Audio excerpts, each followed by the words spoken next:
guys, I thought I'd just make a quick video ahead of mix 38. So I'm just preparing to create the mix, and I get questions on the channel quite frequently asking, like, do I plan the sets? Like, do I know what I'm going to play before I mix?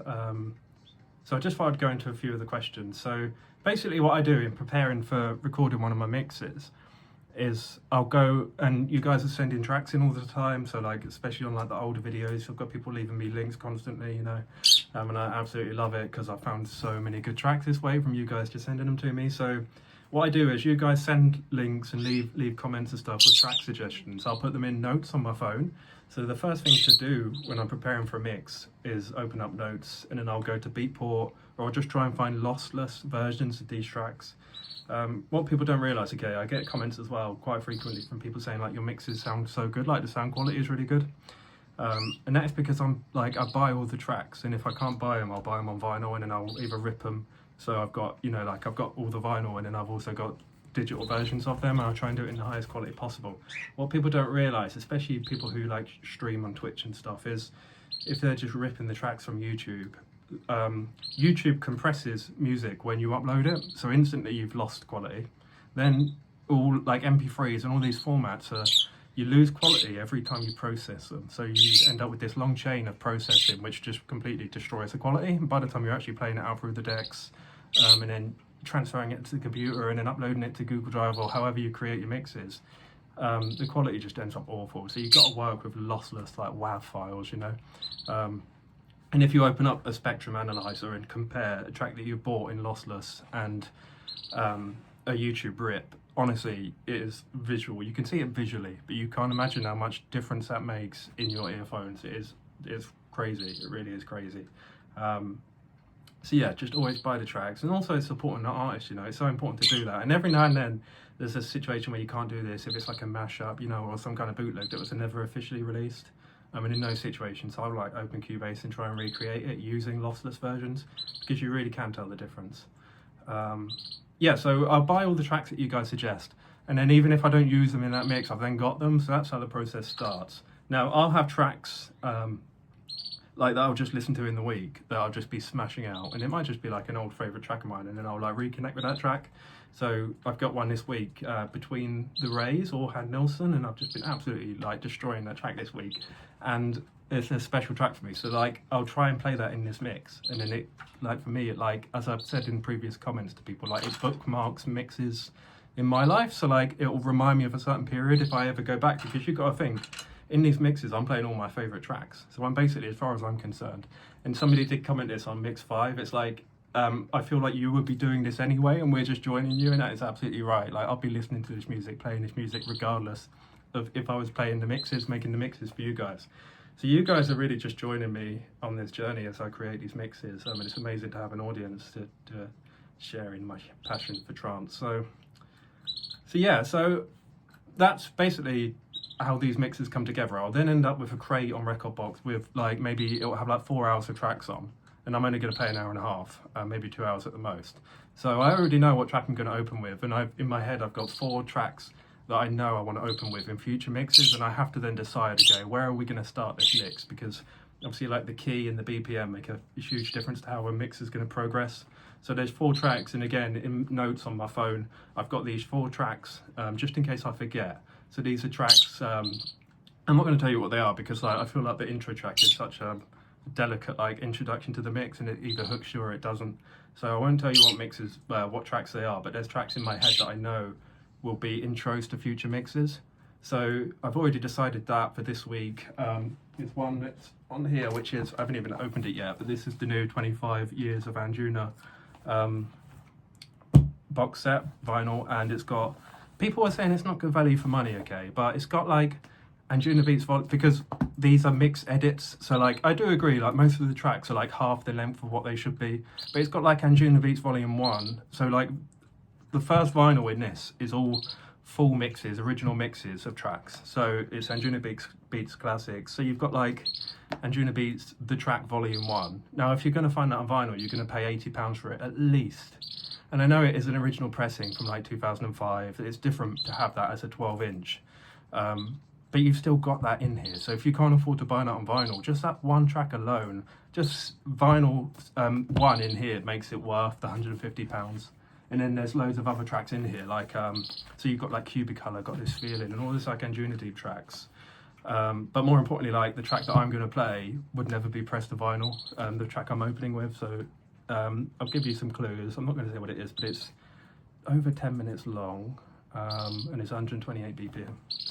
So if you can work out what track it is, it's an absolutely amazing masterpiece of modern progressive trance music, and I absolutely love it. It's a little bird. Yeah, so I'm going to open that. So what I'll do now, okay, is I'm going to put that track into Record Box, and then I'll analyze the key, and I'll analyze with the BPM. I already know those things. For some reason, I don't know why I know those things. So then I'll build a mix from there. So I've got all of the tracks that I know I'd like to play, and then I'll see how those keys will match, and I'll just build like a rough sketch of the mix. And just get an idea really. And then I've got a few like, so in terms of like vinyl, the stuff that I'm playing is like, I try and play like the weird stuff that you wouldn't hear anywhere else, because like I can just play digital versions of common tracks, you know? So there's no point in playing like Good For Me, for example, because everyone's got it, right? So I'm playing, you know, like I played this one a couple of mixes ago, which I got in Rotterdam, and it's just a track, honestly, I've never have found this unless I was like crate digging.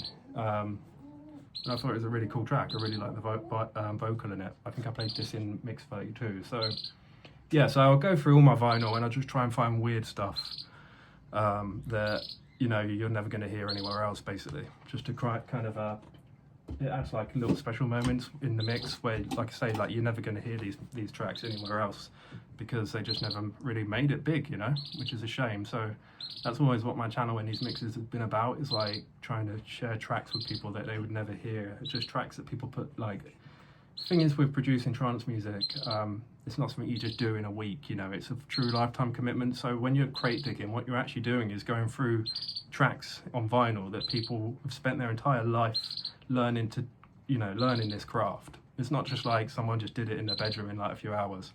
To get to that point of being able to do that takes years and years and years before you get something that's actually worth pressing to vinyl. So that's what you're actually going through when you're going through crates of vinyl that are like £1, £2, like €5 or whatever, you know, a few dollars. You're going through all these tracks that have got people's heart and soul in them, and it's their idea of what trance music is. And that's how you find really unique music that never made it to Anjunadeep or never made it to a state of trance, but it's really special stuff. So yeah, I think there's real value in that. So yeah, then what I'll try and do is find a digital version of that track, and then I'll analyze it in Record Box again. So then that will tell me the key and the BPM, and then I can basically work out where I can put that in the mix. So when I do go into these mixes, I've got a pretty good idea of how they're going to play out. And yeah, so then I get questions about like what equipment I use. So like the headphones, these are like my decent headphones. So these are the DT1990 Pros by Beyerdynamic, and they're absolutely amazing. Honestly, these are my babies. So these aren't the ones that I mix with, but these, like, they're really expensive, but they're so worth it if you love music. Trust me, even for just general listening to trance, like you don't have to produce it or be into it in any way. Just treat yourself to a set of these if you can afford it, because they are amazing. Now, I went with Beyerdynamics because a few years ago when I first started producing music, my friend got me a set of the 990s, my friend Paul.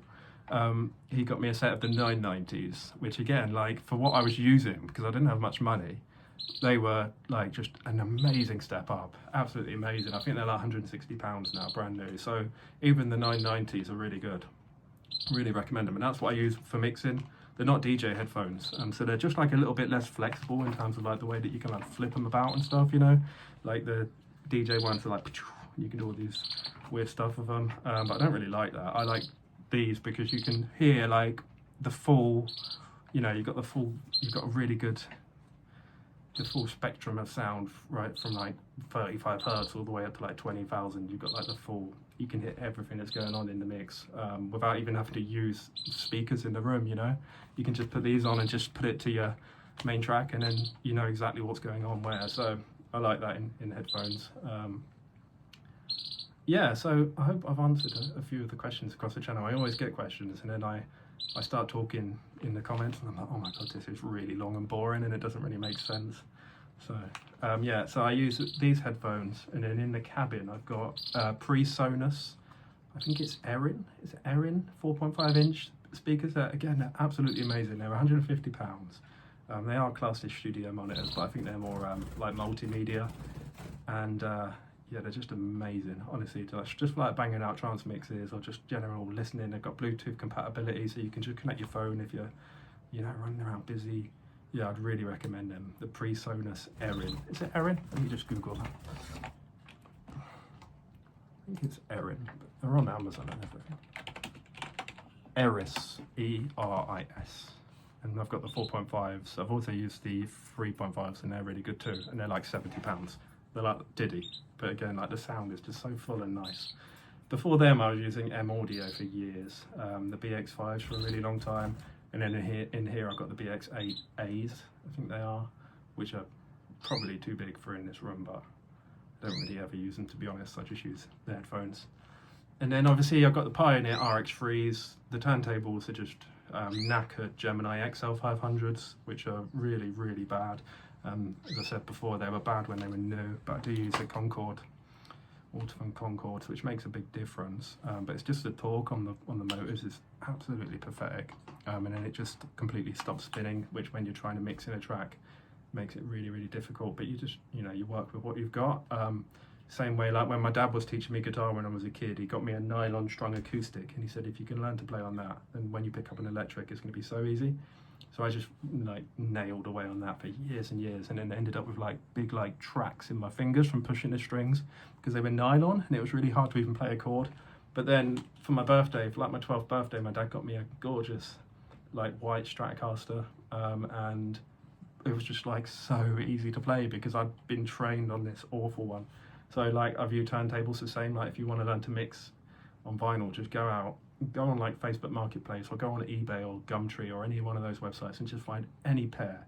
Try and stay away from like belt driven ones, but if you can get any direct drive, any brand, if you get a little 2-channel mixer and just learn, because generally speaking you're going to hit the road that way and you're going to be learning the basics of how to mix it. And then when you do actually get on like a set of 1210s like Technics or you know, like reloops, I think it's all about reloops at the moment. They're all doing them, like, you know, Pioneer have got the, is it the PLX 1000s, and how do you tell between them, you know? They're all like pretty much the same price, and they're just stunning, like beautiful, beautiful turntables. So yeah, I hope this wasn't too boring, but yeah, I'm just about to go out and record the mix, and we'll see how it goes. Peace.